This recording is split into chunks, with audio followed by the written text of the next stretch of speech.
আপনারা জানেন নগরকান্দা সালতা যখন এক থানায় ছিলেন, তারপরে নগরকান্দা পৃথকভাবে নগরকান্দা সালতা দুটো থানায় বিভক্ত হয়ে যায়। দুটো থানায় বিভক্ত হয়ে যাওয়ার পরে আপনারা জানেন যে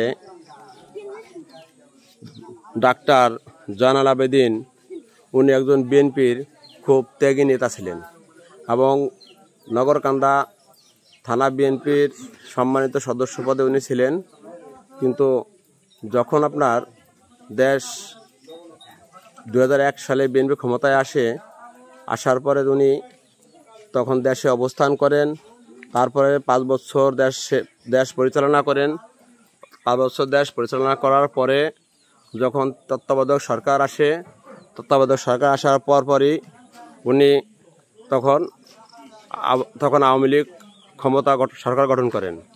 তখন উনি দেশ থেকে চলে যান। উনি কি জন্য চলে যান, কি কারণে চলে যান, তার কাছ থেকে একটু সাক্ষাৎকার নেব। ভাই জয়নাল আবেদিন ভাই, আপনি একটু বলেন তো যে আপনি যে বিএনপি ক্ষমতায় আসার পরে যে আপনি দেশ থেকে চলে গেলেন, এর পিছনে আপনার কি উদ্দেশ্যটা, চলে গেলেন কেন? বিসমিল্লাহির রহমানির রহিম। আমার যাওয়ার পিছনে কারণ, এই সরকার যখন ক্ষমতায় আসার পরে বিভিন্নভাবে মিথ্যা মামলা দিয়া আমারে হয়রানি করে এবং আমারে ইসের থেকে কাশিয়ানি থেকে এবং যশোর থেকে আমারে ধরে আনে। 3টা থানা মিলে একত্রিত হয়ে আমার ধরে আনার পরে আমারে মিথ্যা মামলা দেয়। কয়েকটা মিথ্যা মামলা দিছে, 14টা মামলা দিছে আমারে। মামলা দেওয়ার পর দীর্ঘদিন আমি কারাগারে থাকার পরে যখন আমি জামিনে আসার পরে আর থাকার কোনো পরিবেশ ছিল না। এই সরকারের স্বৈরাচার সরকারের স্টিম রোলার আমার প্রতি চালায়, যে কারণে আমি এই দেশ ত্যাগ করতে বাধ্য হইয়া আমি যখন মালয়েশিয়ায় থাকি, বিভিন্ন সামাজিক যোগাযোগের মাধ্যমে আমার নৈতিক যে দায়িত্ব আমি পালন করি এবং এই পর্যন্ত মালয়েশিয়াতে ছিলাম।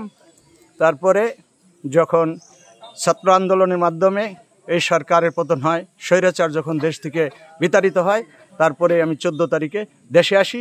দেশে আসার পরে আমি বিভিন্ন অঙ্গ সংগঠনের সাথে মত বিনিময় করি, সুসংগঠিত করি এবং সুসংগঠিত কইরা আমার ইউনিয়নে আমি একটা ব্যানারের নিচে আনতে পারছি, বিএনপিকে আমি সুসংগঠিত করতে পারছি। আচ্ছা, আপনি এখন তো দেশে আসছেন, এখন দেশে আসার পরে এখন কি করতে চাচ্ছেন? এখন বিএনপি করবেন বা বিএনপিকে হাইল ধরার জন্য, বিএনপিকে সুসংগঠিত করার জন্য আপনি কি ধরনের পদক্ষেপ নিচ্ছেন? অবশ্যই আমি বিএনপির হাইল ধরবো বা ধরছি, বা আমি তো বিগত দিন থেকে আসি এবং বর্তমানে তো আমি আসার পরের থেকে আমার ইউনিয়নের বিএনপির অঙ্গ সংগঠন সম্পন্ন আমি সুসংগঠিত করতেছি এবং ভবিষ্যতেও করব। এই স্বৈরাচার দেশ ছাড়ছে, এখন আমরা সুসংগঠিত হয়েছি। আমরা বিএনপির যে ধরনের পদক্ষেপ নেওয়া লাগে উপরের নির্দেশ অনুযায়ী আমরা সেটা কার্যক্রম চালিয়ে যাব। ধন্যবাদ। জয়নাল আবেদিন ফারুক, ডাক্তার জয়নাল আবেদিন ফারুক ভাই বলছেন তিনি আগে বিএনপি করতেন, যে কোনো কারণবশত তার উপরে শারীরিক, মানসিক, অর্থনৈতিক বিভিন্ন ধরনের চাপ সৃষ্টি হয়। আওয়ামী লীগের দোষকের স্টিম রোলারের কারণে আওয়ামী লীগের থেকে এই বিভিন্ন ধরনের তার উপরে বিভিন্ন হামলা নির্যাতন চালায় এবং তাকে খুন করার উদ্দেশ্যেও আওয়ামী লীগ লিপ্ত থাকে। এই কারণে সে তার জীবন বাঁচানোর স্বার্থে তিনি দেশ ত্যাগ করেন এবং তিনি মালয়েশিয়ায় অবস্থান করেন। তারপরে উনি দেশে এসেছেন।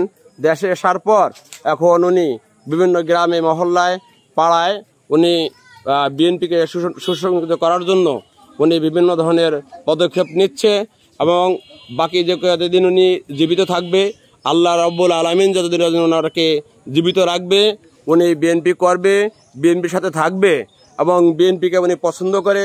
বিএনপি ওনার মাটি ও মানুষের সাথে, ওনার হৃদয়ের সাথে সম্পর্কিত। এজন্য সে বিভিন্ন ধরনের নেতা, বিভিন্ন ওয়ার্ডের, বিভিন্ন গোত্রের বিএনপির নেতাকর্মীদের সাথে উনি মত বিনিময় করেন।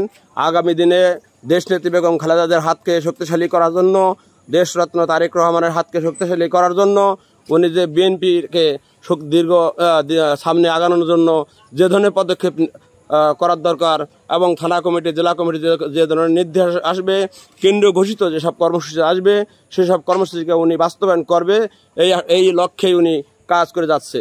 সকলকে অশেষ অশেষ ধন্যবাদ। আর ডাক্তার জয়নাল আবেদিনকে অশেষ অশেষ ধন্যবাদ। Thank you.